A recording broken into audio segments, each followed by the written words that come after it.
राधे कृष्ण राधे कृष्ण। राजा जनक की जीवन मुक्त रूप से स्थिति तथा विशुद्ध विचार एवं प्रज्ञा के अद्भुत महात्म्य का वर्णन। श्री वशिष्ठ जी कहते हैं, हे रघुनंदन, उस समय इस प्रकार विचार करके धीर बुद्धि राजा जनक अपने राज्य के सारे काम काज संभालने लगे। फिर उन्हें मोह नहीं हुआ, उनके मन में ममता और आसक्ति नहीं जागे। उनका मन कहीं हर्ष के स्थानों में किंचित मात्र भी उल्लास को प्राप्त नहीं हुआ। जैसे केवल सुषुप्ति में स्थित हो, उस प्रकार सदा ही विक्षेप रहित एवं शांत भाव से स्थिर रहा।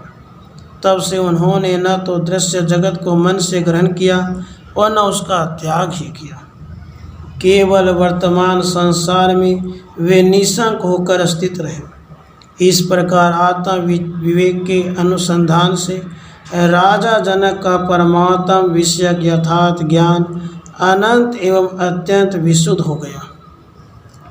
संपूर्ण भूतों के आत्म स्वरूप परमात्मा को जानने तथा आत्मा की अनंतता का अनुभव करने वाले राजा ने चिन्मय परमात्मा में स्थित सारे पदार्थों को आत्मभूत देखा, अपने आत्मा के रूप में अनुभव किया।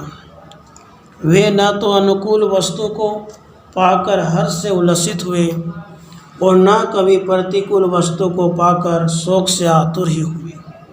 सब कुछ प्रकृति का व्यवहार होने के कारण वे उसमें सदा ही समचित एवं विकार शून्य होकर रहे।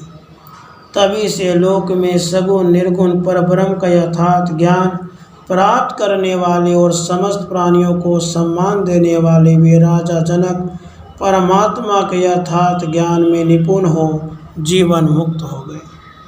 वे लोगों को प्राणों के समान प्रिय थे और विदेह देश का राज्य करते हुए कभी हर्ष तथा विषाद के वशीभूत हो संतप्त नहीं होते थे। सुषुप्त अवस्था में स्थित की भांति राजा जनक की राग द्वेष आदि समस्त वासनाएं संपूर्ण पदार्थों से सर्वथा निवृत्त हो गई थी। वे न कभी भूत की चिंता करते थे और न भविष्य का अनुसंधान। वर्तमान काल ही वे प्रसन्नतापूर्वक अनुसरण करते थे। हे कमल नयन श्री राम, अपने परमात्मा विषय विवेकपूर्ण विचार द्वारा ही राजा जनक को पाने योग्य परब्रह्म परमात्म रूप वस्तु की पूर्णतया प्राप्ति हो गई।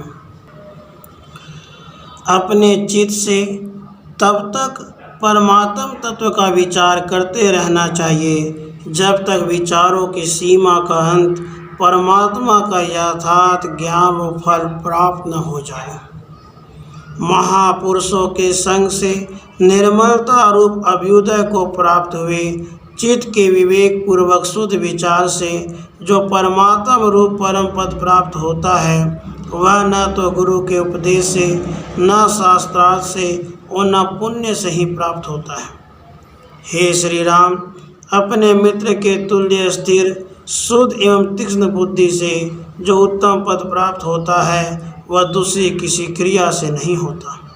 जिस पुरुष की पूर्वापर का विचार करने वाली कुशाग्र एवं तीक्ष्ण प्रज्ञा रूपी दीप शिखा प्रज्वलित है, उसे कभी अज्ञान रूपी अंधकार क्लेश नहीं पहुंचाता। महामते, दुख रूपी उतार तरंगों से व्याप्त जो विपत्ति रूपिणी दुस्तर सरिताएं हैं, उनको तीक्ष्ण और विशुद्ध बुद्धि रूपी नौका द्वारा ही पार किया जाता है। जैसे वायु का हल्का सा झोंका निस्सार तिनके को उड़ा देता है, उसी प्रकार प्रज्ञाहीन मूढ़ पुरुष को थोड़ी सी आपत्ति भी शोकाकुल कर देती है। शत्रु मर्दन से राम तीक्ष्ण और विशुद्ध प्रज्ञा से युक्त पुरुष दूसरों की सहायता तथा शास्त्राभ्यास के बिना भी संसार समुद्र से अनायास ही पार हो जाता है।